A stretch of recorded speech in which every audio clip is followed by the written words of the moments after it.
him. Do it! Onto one set, but TSM would rather take the game instead. Jensen is playing with fire. He knows as well he's going to dodge around. Oh! He got it! That's a bad kill! He's looking for more than a shockwave! And again, one of he's got four! It's on to Bjergsen! He got one yesterday! And I get some back for it! That was amazing high! Welcome, ladies and gentlemen, to NA LCS Tonight. I'm Dash here with Jat and Kobe. We're going to chat about all the happenings from the North American LCS this weekend. Before we get to that, though, let's go ahead and remind ourselves where all the teams fall in the standings. Up at the top of the table now, TSM right there alongside Cloud9 as FlyQuest and Phoenix 1 move into a tie for third. So the top of the table getting pretty interesting, but the bottom of the table as well with Team Envy picking up a win there and evening themselves up with Team Liquid. So that's going to be a big one for them. Hopefully they can right the ship and move in the right direction. But the big stories here, 0-2 week for Cloud9, our undefeated team coming into week 1. And here they go, 8-2. Kind of a bummer way to hit that midpoint of the split, especially since you've got those 2 weeks moving towards week 6. I mean, it's funny, too, because at the very start of the year, Sneaky was talking about how it was going to take a while to kind of integrate contracts into the team and get everything clicking. But they were winning every mid and late game. Their early game actually hasn't been great the whole year. They still average a negative goal differential of 15 minutes. And I guess some of that caught up to them this week, as well as just not being as fortunate in the mid and late game in a lot of these matches. Yeah, I mean, we've been foreshadowing that all of the teams in the North American LCS had problems, and Cloud9 was no exception, even though they were #1. You mentioned their early game. I mean, they're focused on early turret. It didn't seem like they wanted to get first turret gold at all. They had the worst in the league yesterday, and I don't think they got one today. So yeah, Phoenix One looked like it's around the worst if it's not at the bottom of the table. But yeah, I mean, Cloud9, they're definitely gonna. Sneaky said it was gonna push them to be better. Sure. Maybe they will push through some of these early issues. But the other types of things we're seeing were contracts. Some of his invades would be in collaboration with a solo laner or, with someone pushing up. Some of them wouldn't be. Right, but Cloud9 not the only team that struggled this weekend. Echo Fox as well, for example. But all these teams having to deal with the change in patch 7.3, and with that came some interesting changes to the pick ban. Of course, we saw the red side bans, the typical red side bans, switch up a little bit, and kind of a flurry of new picks. We had Janet, J4, Vlad, Shaco, and Kled all picked up for the first time this weekend, as well as Soraka making her appearance on the field. No, the Shaco. I was all hyped up, and I was like, it's my time. Oh, I love Shaco. I've been playing it for 6 years. Yeah.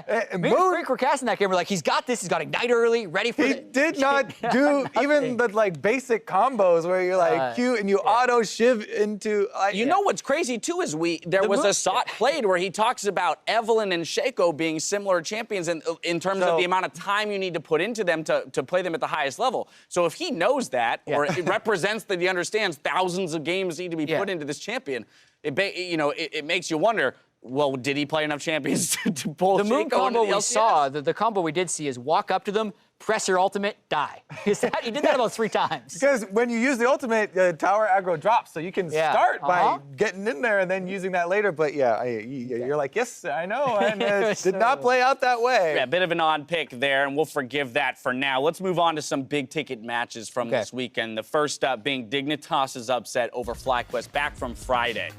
Yeah, this one was a little wacky, and it definitely felt like FlyQuest dove into Dignitas over and over again and kind of gave up the game. This one, you could see it was a fight that FlyQuest started, and in both of these games, they picked these super high initiation compositions with Jarvan mid, and Team Dignitas hasn't been able to start fights all year. That's actually been their issue.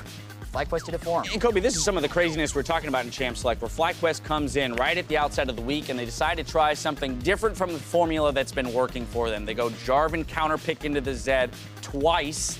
Doesn't work out for them. They've got lots of damage in the top lane. Balls isn't playing the tanks, the Shens that they had found a lot of success on prior.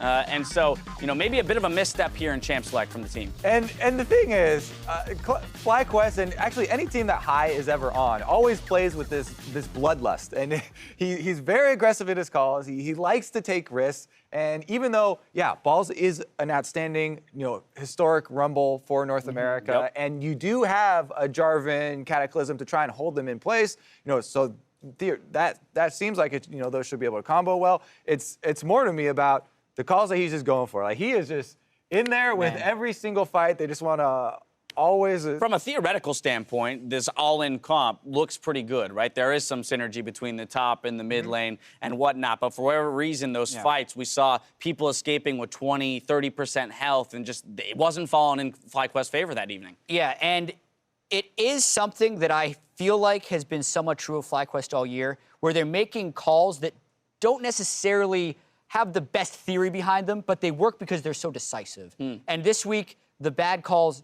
didn't work, even though they were decisive a lot of times. They'd be down in gold, they'd just fly into another fight, and then they'd lose again. I feel like they're close calls is the thing here. And sometimes these will backfire. And if you see them work a bunch of times in a row, then you're just like, well, that is obviously, you know, that was 100% the right decision. There was no possibility of it backfiring. But once you see it do backfire a couple times, then you're like, yes, the double-edged sword there. These are a little bit risky. High risk, high reward, baby. Exactly. You're either going to look like a god But or I you're going to love look like a fool. The thing is, I love that style, and I want someone like that in the North American LCS at all times. FlyQuest so we is get Kobe games approved, like ladies and gentlemen. Let's move on to our next series, TSM versus C9. This is battle between number 1 and number 2, at least at the time. TSM coming out with the victory in 2-1 fashion.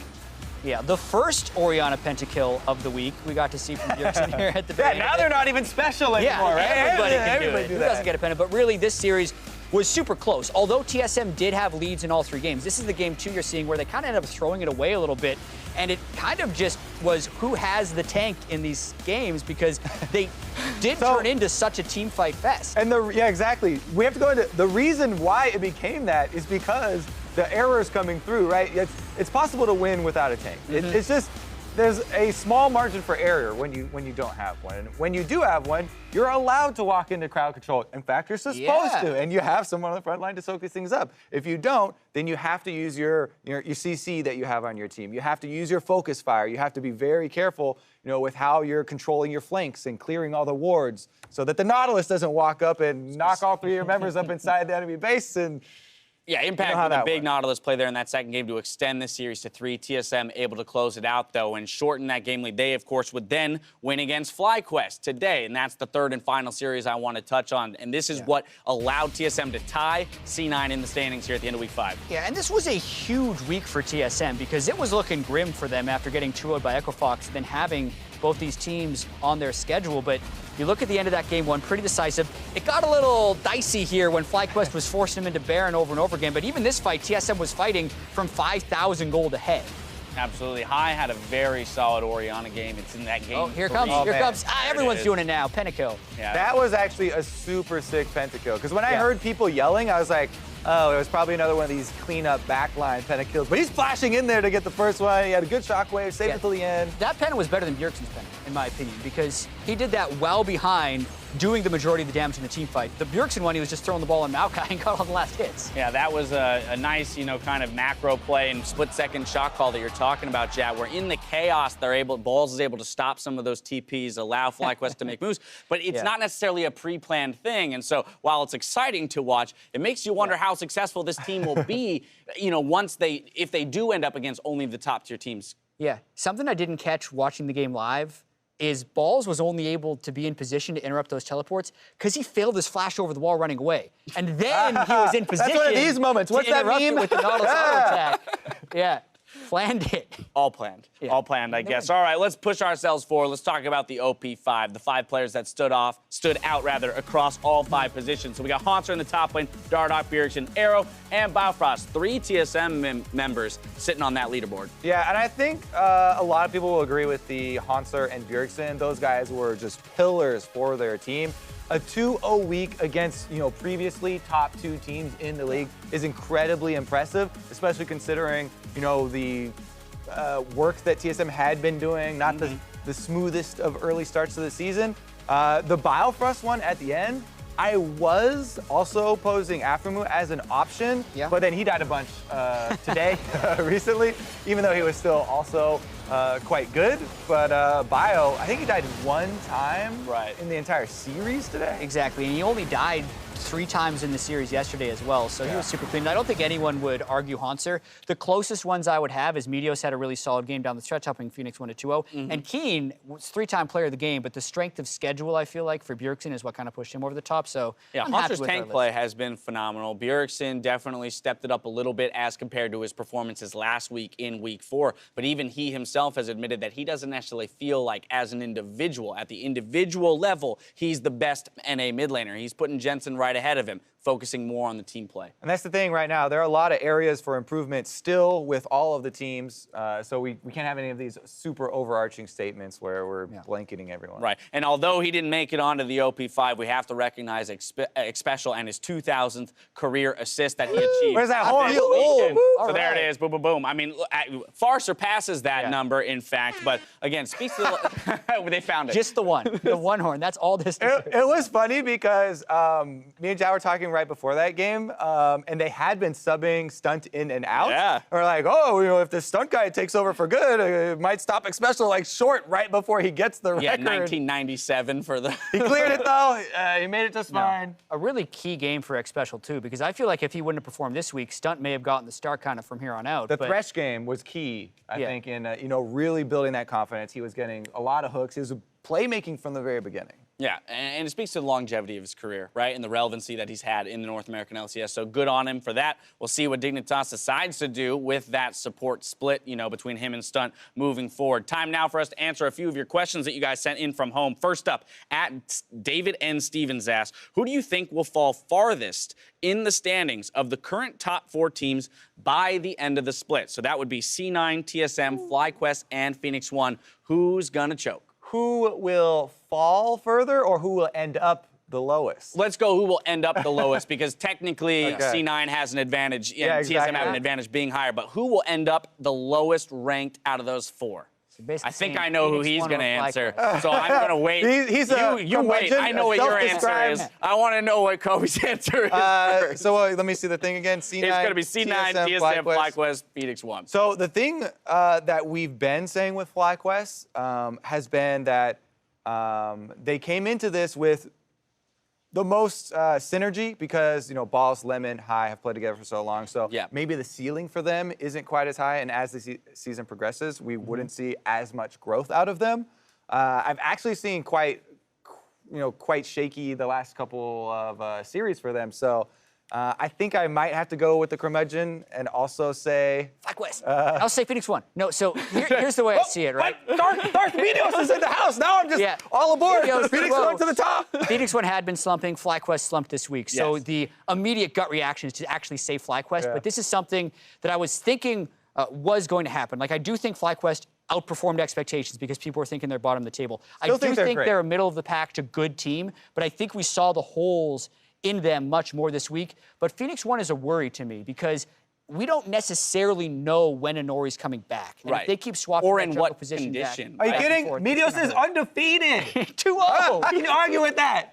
Yeah. They also beat he's in the LCS. They beat Cloud9, so I know. they're not number That's one the biggest anymore, thing. Beating Cloud9 with Meteos is pretty huge. So okay, I'm moving us forward. Wait, you don't like those answers? Phoenix One is number 3. I've had enough of this conversation. Next up, Tim Magic7 Houston asks, which bottom half team has the best chance to make a big push in the next 4 weeks? So bottom half teams. The opposite question. So bottom half teams are the other 6. So that's going to be CLG, Immortals, Fox, Dig, Envy, and Team Liquid, and that's because we have some ties in there. 6. Oh. It's because we have some ties and whatnot. So we're just including the other 6 teams. Which one is going to make the biggest push? CLG. CLG. Yeah, if we're including all of those guys, because they have the most experience of the teams, and they've also been the hottest in the last 5 games. They've been inconsistent. I trust. I mean, they've improved themselves to 5-5. Kobe, they've been practicing throughout the whole regular season. All right, well, I got a CLG I'm an answer experienced CLG I think Stixxay and who he had been playing quite well, and I think Afremu is steadily improving. Not to mention, I do feel like we're going to get another patch change, and I'm just guessing that'll favor them a little bit more. I feel like that's a good answer. There is another option. I feel like the other best option is Fox, because even though you may be biased by recency, yes, you know, Acadian and Fox had a pretty bad week this week. That puts them lower, so then they can climb higher when they return to last. Kobe's playing the numbers game right now. He's like, okay, well, mathematically. But honestly, Acadian has had so many good weeks that I afford him a bad week. One bad week. And he definitely looked like he was making some uncharacteristic moves. They'll have stuff to examine. I think that he will improve. My worry is then the teamwork for Echo Fox, because that's always been something that we've been like had glimpses of, and we want to hold on to it when we see it. But I don't know how confident I am in holding on to that. And so to I be feel honest, like got really good teamwork. You know, Jack, your point around patch and meta is very interesting here, because if you look at a team like CLG and what they were successful on before, it's not necessarily carry junglers, right? You're looking at the Olafs and the Gragas's and things like that for Xmithy that maybe we return to. And while Acadian is more comfortable on those carry junglers, we just had a slew of nerfs go to those, and here we go. He doesn't put up the best week that he's had. So that could play into it a bit, and Echo Fox's psyche. And how do we continue to create these early game leads and really push the pace?